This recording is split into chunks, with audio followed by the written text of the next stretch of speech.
All right, well, I was going to talk about RFK Jr. here today, but the Tim Walz discourse forced me to pivot. I just couldn't help myself. You can always tell how few people from the Midwest work in media when so-called flyover country comes up in the news, or maybe even just how few people in media know rural and blue-collar Midwesterners. After being plucked from St. Paul to the VP slot by Kamala Harris, Tim Walz quickly became a media darling this week, actually just in the last 24 hours, 36 hours. Here's a hunter, a veteran, a football coach who also happens to be a Democrat and who also happens to have passed a lot of populist economic legislation and who also happens to be pretty good on TV. They make this guy in a lab. All of that is actually true about Walz, by the way. Populist conservative Sohrab Ahmari on Tuesday described Walz's family leave bill as, quote, the sort of legislation that self-proclaimed pro-family Republicans have too long resisted, even as they have lamented declining marriage and birth rates. Walz said Ahmari can't be framed as a neoliberal Democrat in the Clinton-Obama mold. Yes, that is true, but here's a big but. Walz's economic populism comes with a hefty dose of cultural progressivism. This exchange between a Democratic consultant and Trump advisor Stephen Miller on X crystallized that dichotomy rather amusingly. Let's first enjoy the Democratic consultant, who I quickly looked up, seems to have only lived in Rhode Island, DC, New York, and London, acting as though Walz's hunting pheasants in orange gear somehow is this incredible gift to the left. Then let's also enjoy Miller's rebuttal, which is entirely true. Tim Walz, in fact, signed a bill that forced schools to supply tampons in elementary and middle school boys' restrooms. He signed a bill requiring health insurers to cover gender transitions. He also signed a bill designed to make Minnesota a, quote, refuge, as one local paper put it, for abortion rights and gender transitions for minors.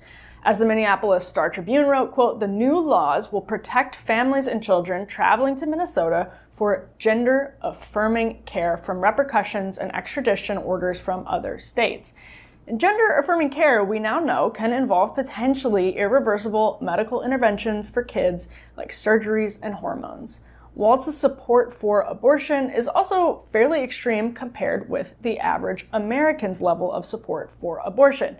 As Dan McLaughlin wrote, bills signed by Walz, quote, repealed Minnesota's prohibition on coercing women into having abortions. They stripped out of the state's laws the requirement that women give informed consent, indeed any consent, to an abortion. They guaranteed an unqualified right to abortion up until the moment of birth. Walz also defended sanctuary city policies, attacked Trump's border wall, and signed bills giving healthcare benefits and driver's licenses to non-citizen migrants. His environmental record will also, again, be much more popular in Brooklyn than in Bemidji. Now, all of this isn't to say Walz's economic policies are bad or that Republicans are just totally normal, not extreme at all. It's just to say Walz can go pheasant hunting all he wants. It will not make it easier for him to walk into a bar in northern Minnesota and defend gender surgeries for kids or an open border or the Green New Deal. So two things can be true here. Walz can be a genuine Midwesterner with the social agenda of an MSNBC host. And that social agenda is going to make it enormously difficult for him to connect with the majority of rural and or blue-collar voters at the end of the day. And by the way, I don't think VP picks generally matter that much, but this will be a close election, so I suppose he could perhaps help or hurt on the margins, just like J.D. Vance could help or hurt on the margins.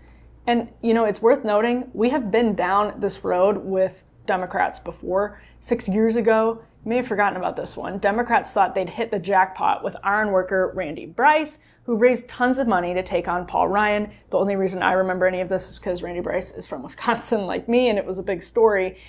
So I actually remember personally walking up to Bryce at Nat Roots Nation that year and asking him about, quote, intersectionality, because they'd just done a panel on it in the main conference room. And I asked, basically how that would resonate in his district.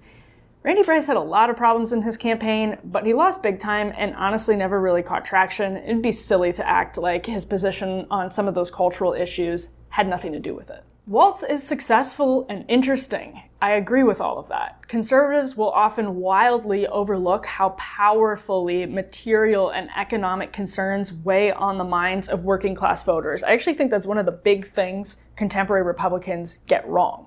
But you know what? Kids' health is also a material concern, and so is immigration. Culture war issues are not just red meat anymore. They are material and they matter and they're talked about at the kitchen table.